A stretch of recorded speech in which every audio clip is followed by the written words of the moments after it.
இந்த மாடு 70,000 ரூபாய். இன்னும் ஒரு 5 வருஷம் வளர்க்கலாம்.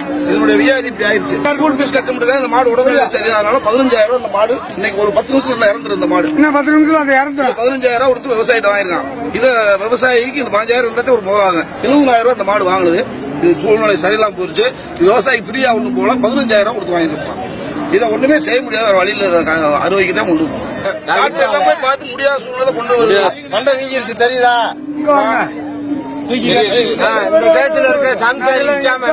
முதல் குடிமகன் பிரதமர் அவர்கள் மோடி அவர்கள் அறிவிச்சதுனால இந்த மாடை வாங்குறதுக்கு ஒரு நிலை வரல. இந்த 15,000 ரூபாய் இன்னைக்கு வேஸ்ட் ஆகுது.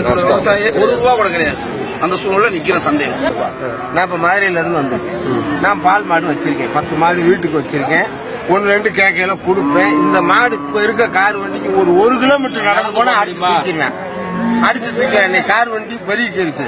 நீங்க இந்த டாடா ஏசில ஏத்தக்கூடாதுன்றீங்க. அதெல்லாம் ஏத்தாம இங்க இருந்து நடந்தா அந்த மாடு நாங்க 30,000 ரூபாய் முதல் போட்டு வாங்கிட்டு போனோம். 2 கிலோமீட்டர் நடந்த உடனே அந்த மாட்டுக்கு நோய் வாய்ப்பு ஏற்பட்டுரும்.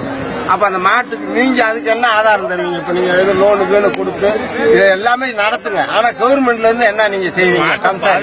சம்சாரிய பூரா நாங்க எங்க ஐடென்டி கார்டு, எங்க உரிமையை பூரா ஓட்டு உரிமை எல்லாமே எடுத்து தரோம். எங்க அட்ரஸ் எல்லாம் நீங்க சம்சாரிக்கு ஒரு 3 லட்சம் ரூபாய் ஜாங்ஷன் பண்ணுங்க. நீங்க என்ன சட்டம் போறீங்களோ அது கட்டுப்பட்டு மாடு வாங்கிக்கிறோம். உங்ககிட்ட நிறுவனத்திலே நாங்க விட்டுக்கிறோம். சந்தை நீங்க அரசு மூலியமா கூட நடத்தணும்.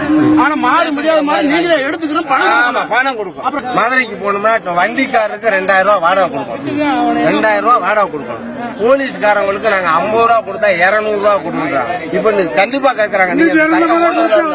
ஆமா, அப்படி இன்னைக்கு பாதிக்கிறோம். சம்சாரி ரொம்ப பாதிக்கிறோம். இன்னைக்கு பெத்த தாய் தாப்பனவே கொண்டு அநாத ஆசிரமத்துல விட்டுட்டு போயிடுறேன். வெறும் மாடை வச்சு நிறைய 200 ரூபாய் தவிர்த்து சாயம் போடுவானா? இன்னைக்கு விவசாயம் இருக்கா? வைக்க இருக்கா? புல்லு தீவனம் என்ன இருக்கு?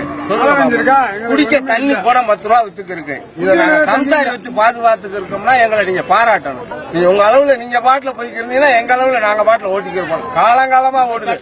கிட்டத்தட்ட ஒரு 200 ஆண்டுக்கு முன்னாடி நீங்க எங்களை கழுத்தை பிடிக்கிறீங்க. இப்ப நாங்க தண்ணியே 10 ரூபாய்க்கு வாங்கிக்கிறோம். நீங்க ஒரு நிறுவனம் நீங்க அமைக்கிறதா இருந்தா உங்க குழுவுல இருந்து நீங்களே சந்தை நடத்துங்க. எங்களுக்கு உரிய மாட்டுகளை நீங்க கொடுங்க. எடுத்துக்கோங்க. முடியாத மாட்டுகளை நீங்க எடுத்துக்கோங்க. இதுல எழுதி கொடுத்துக்கிட்டு 5 பேர்த்திட்ட கையெழுத்து வாங்கிட்டு போய் பாத்துக்கிட்டு உட்காந்துருக்க முடியுமா? இந்த மாட்டை போய் 6 மாசத்துக்கு வச்சிருந்து திங்க முடியுமா? மாடு வாங்குறத விக்கிறத தேவையில்லாத கொண்டு விற்பான். தேவையானதை வாங்கிக்கிறத வீட்டுல வச்சிருப்பான். அதான் எங்களோட தமிழோட பண்பாடு. இது எந்த சட்டம் போடாலும் நிக்காதுங்க. நிலம் வச்சிருக்கா மாடு வச்சிருக்கா யாருனாலும் மாடு வளர்க்க முடியாது. காசி ராமேஸ்வரம் போயிட்டு தான் இருக்குண்ணா. அது மாதிரி இல்ல. அதான் சீதனமா நாங்க ஒரு கண்டுபிடி கொடுக்குறோம். அது அவங்க 2 ஏக்கர் நிலம் வாங்கி கொடுத்துருந்தா அவங்களுக்கு வாங்கி கொடுக்க முடியுமா மாடு? அப்ப கவர்மெண்ட் கொடுக்கட்டும். அதாவது 100 நாள்னு சொல்லி ஒவ்வொரு அக்கௌண்ட்ல 15 லட்சம் ரூபாய் போறேன்னு சொன்னார் மோடி. அந்த பணம் போட்டாரா? அதை நம்பிதான் நானே கடன் வாங்கி வச்சிருக்கிறேன். பசங்களை போட படிக்க வச்சுட்டு இருக்கிறேன். அதை வட்டி கட்ட முடியல. அதாவது நிலம் 2 ஏக்கர் 10 ஏக்கரோட நிலம் வாங்கி கிணறு வெட்டி வச்சுக்கிறோம். முதல்ல இங்க ஒவ்வொரு அக்கௌண்ட்டுக்கு 15 லட்சம் ரூபாய் போட சொல்லுங்க மோடி அரசு. மாட்டை கொண்டாந்து விக்கிறதுதான், சாப்பிடறது சாப்பிட்டுட்டு தான் இருப்பேன். இது எந்த அதிகாரம் போட்டாலும் சரிங்க, யாரு போட்டாலும் சரிங்க, ஒன்னும் ஆகாது. இல்லாட்டி மாடு எங்க போலீஸ் ஸ்டேஷன் மாட்டை கட்டிடுவான்.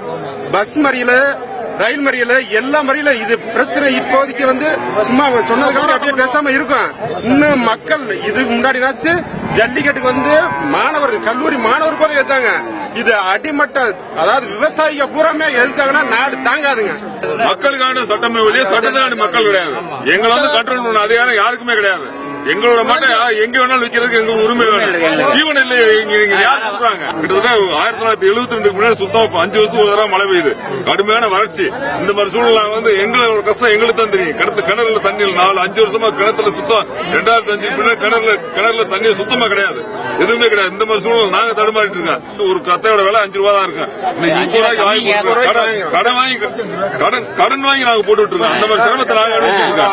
இவங்க எங்க மாட்டை விற்க கூடாதுன்னு சொல்றது இவங்க யாரு? இவங்க எங்களுக்கு வாங்கி கொடுத்தாங்களா? எங்களுக்கு தீவனம் வாங்கி கொடுத்தாங்களா? தண்ணி முதல்ல இருக்க முதல்ல நாங்க விலைக்கெல்ல வாங்கி கொடுத்துட்டு இருக்கோம்.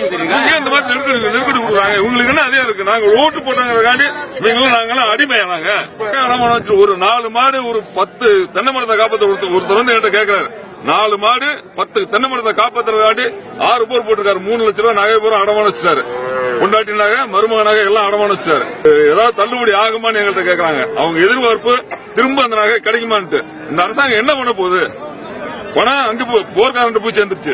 பேங்க்ல நகை போயிருக்கு. இந்த நகை யாருக்கு எப்படி ஈடு கட்ட முடியும்? எங்களால திருப்பி சம்பாதிக்க முடியும்? எங்களால செத்துட்டு இருக்கான், ஒவ்வொரு நாள் செத்துட்டு இருக்கான் விவசாயி.